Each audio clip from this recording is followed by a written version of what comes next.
Assalamualaikum hurmatli arkadaşlar. Bize de toprak kalan diskelerimiz geldi. 3 gün oldu toprak kaladı. Köp adam soradı tapılmadı.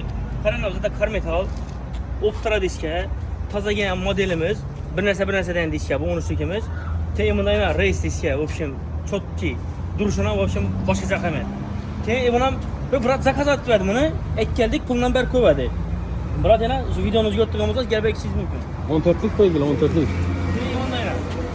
8 düş. Liboy maşına doğru geldi. Özbekistan'da çıkan başın bosa oldu.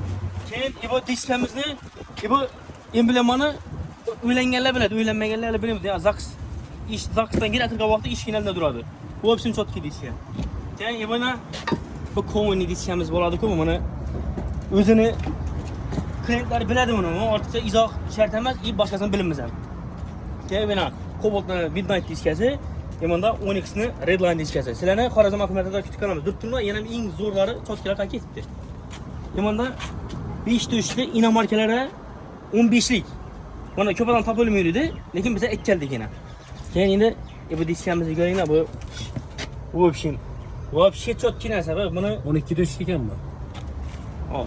8 ko'paytirib aytdilar mana 12. Level mashina topiladi. Kelaverasizlar. Xorazm hukumatida sizlarni kutib qolamiz.